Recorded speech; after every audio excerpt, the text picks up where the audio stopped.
My junior year, we were preseason #1. We handled Northwestern the first game. We're getting ready to go down to Ross-Ade Stadium, and it started raining about 4 a.m. Defense played great, shutting them down, and right before halftime, they caught a screen pass and went about 65 yards for a touchdown to go up 7-0.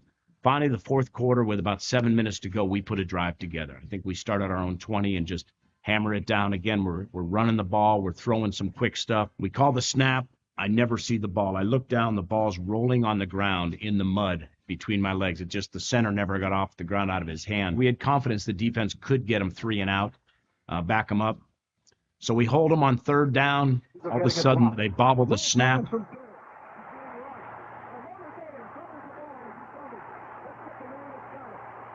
Fred Swenson, I believe, jumps on it, and the party ensues. It's 7-6 with 2 minutes and change left. And we had worked on a 2-point play throughout the week. It's basically a simple thing where I faked a tear sweep, kind of turned my back to the line of scrimmage. Mike Creaney would line up at tight end left. He would fake a block, go to his knee, hence the genuflect play, get up and slip off into the left side of the end zone. So Era simply said, go get us 2, run the play. And Notre Dame is going to go for 2 points. They're going to try to win it. Steenberge is going back to throw. He throws the end zone. It's caught by Creaney. Notre Dame is taking the lead over Purdue. And we win the game 8-7. And it was just a magical, magical moment for all of us. We remain #1 in the country. You know, in my memory, we called it the genuflect play because Mike Creaney actually went to his knees. His job was to fake a down block, go to his knees so that the defensive back would not even think that he was coming out as a receiver. Get up as if he just missed a block and then slip off into the left side. You know, I really can't tell you for sure if it was called the genuflect play before or after. I'm not really sure. I just know it worked.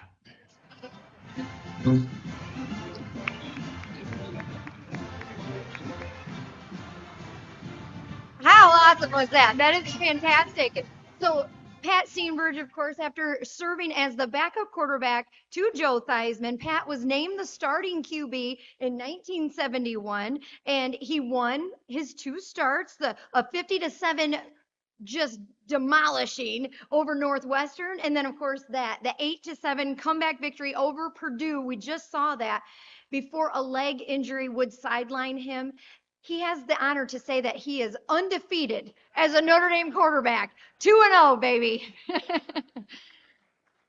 As he moved on from his career in football, he stayed with a career in football, but just in a little bit different path. He became the owner and operator of Global Football, which organizes competitive events for young amateur athletes worldwide. Global Football is the largest exporter of American football, having produced games and events in 28 countries since 1996. Amazing.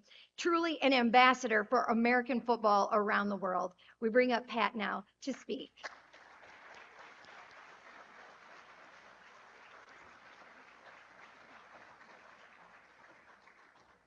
As I looked at that pass, didn't it look like the ones Rockney's guys were throwing that kind of just floated up in the air there?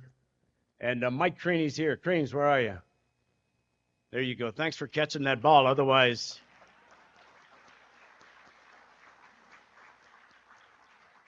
nobody would remember me. I had that one moment. It's almost, as I was sitting here watching that video, it's almost embarrassing that I get, recognized here. But, I remember in 1968, I was at Erie Cathedral Prep in Pennsylvania. Mike McCoy, who you all remember probably, was a defensive tackle here at Erie Prep. And he had gone to Notre Dame, and I went to a Catholic grade school and a Catholic high school, and I had this dream of going to Notre Dame. But we ran the ball all but about 4 plays a game, my sophomore and junior year. And I started because I could remember the plays and give it to the right guy. Before my senior year, our coach leaves. He takes a job down in the Whippeal in Pittsburgh. Tony Zambrowski, who had played here under Frank Leahy as a lineman, took over as head coach. And he says, come on in, meet in my office. I go in to meet him. He says, sit down, meathead. He didn't think quarterbacks were real football players, which was probably true. And he slid a book over to me. He said, read this. We're going to have some fun. and it was Tiger Ellison's run and shoot football.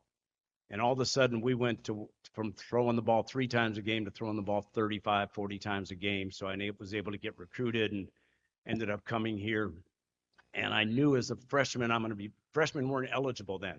So you played just on a prep team, a scout team. But I came in with an injury from the Big 33 game. Joe Theismann is a junior, and I'm watching him play and going, wow, he's pretty good, And we get there, and they had told me there were 3 quarterbacks that were going to be on scholarship. One of them, Jim Bulger, who was 6'5" and could really throw the ball, and his son was Mark Bulger, who ended up being a great NFL guy. But there were 16 quarterbacks, and I'm like on crutches from getting hurt at the Big 33 game, and I'm like, I remember calling my dad and my mom that night, and I'm watching Theismann play over here going, man, he's really good. He's got feet. He's got an arm. I'm on crutches. There's 15 other quarterbacks. This might have been a really bad decision.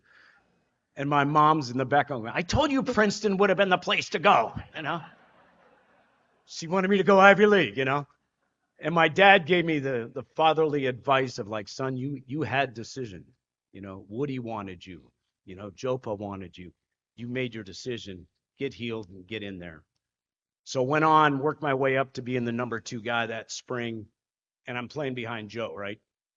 I'm not going to beat him out, but I'm just happy to be on the same field. And remember, Era was our quarterbacks coach, basically, right? I was Tom Packman, but the days of the game, we'd have our signals and Era would be in there. And whatever Joe would answer, I'd answer. What do you do on this play? I do this. Yeah, that's what I do. Whatever Joe did, I just don't do it as quick. And, but and the season went on, and about halfway through the season, a friend of mine from Erie, and back then there wasn't film, right? So you had Notre Dame alums who really introduced you to the football team. And there was a guy named John McCormick, a great guy from Erie, Pennsylvania, who helped recruit me basically as an alum. He came out to have me out to dinner midway through the season. And we're like 5-0, right? We had a great season going. I'm playing number 2, and I'm feeling pretty good. I beat all these other guys out, and Joe's playing really well. And he goes, I'm going to bring with me your high school rival coach. I went to Erie Prep. He was at Erie McDowell, the big public school in the suburbs. That guy's name was Joe Moore, who some of you may know, right, from the Joe Moore Award. He was my rival high school coach. And that man scared me. I mean, he frightened me on the sideline. Okay, so he comes out. I'd met him a couple of times. We're having dinner at Eddie's, I think, right? It was the restaurant over here, nice steak restaurant. And I'm sitting there in my coat and tie, being a very proper sophomore guy. And these guys, they're having their pops, they enjoyed a beer here and there. And we're talking, we're just going on, and we're talking about the season and everything. And all of a sudden, Coach Moore, his tone totally changes. He's sitting next to me, and John McCormick sitting across, and he goes, why aren't you starting? And I went, excuse me? He goes, why aren't you the starting quarterback? And he gets his coach face, right? And he's an O-line coach. And I went, I think, Joe's playing pretty well. We're undefeated. And all of a sudden, he reaches across and he grabs me by the shirt and the collar, and he jacks me up out of my seat. And he goes, if you don't think you're better than him, you never will be better. And he throws me back in my seat. Whoa, that's an O-line coach. Anyway, I wasn't any better. And I'd watch, there'd be like certain Tuesdays on practice. We'd have 1 and 2 offense running the same plays against the prep team defense. They'd run a play, we'd run a play, and I threw that ball pretty well. Yeah, I got that ball, I'd go home some afternoons going, damn, I'm almost as good as him. And then we'd go to the games on Saturday, go, damn, he's good. And the only other story I remember is USC, where it was a downpour, right? It looked like that Purdue game you saw there. It was just thunder. They wouldn't play the game, did it? It was thunder, lightning. They had Clarence Davis was running wild all over the field. Joe Theismann was throwing wild all over the field. 538 yards, right around there.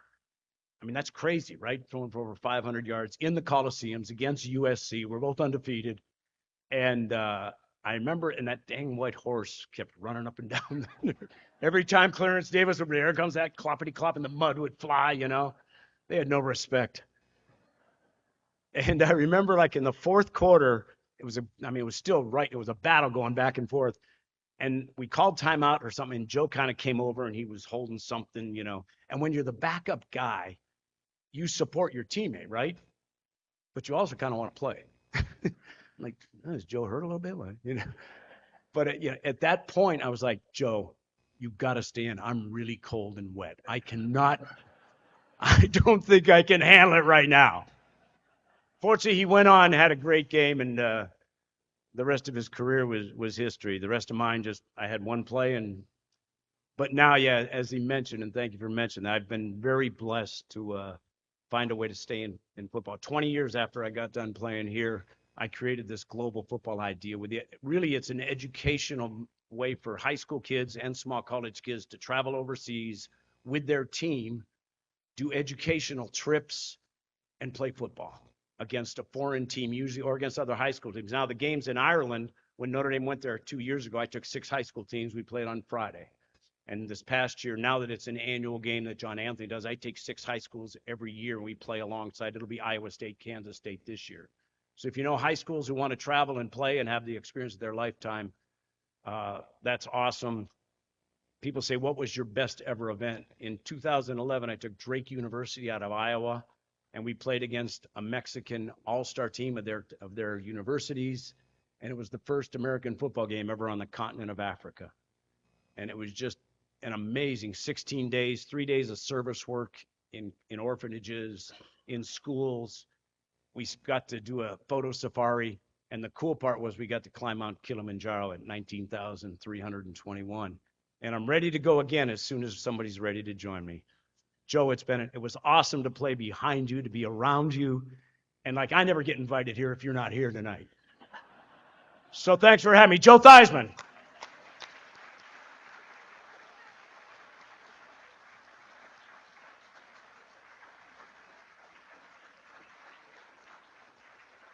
Keep it going for Pat. That was amazing. What a great speaker he was. Good job. Thank you so much.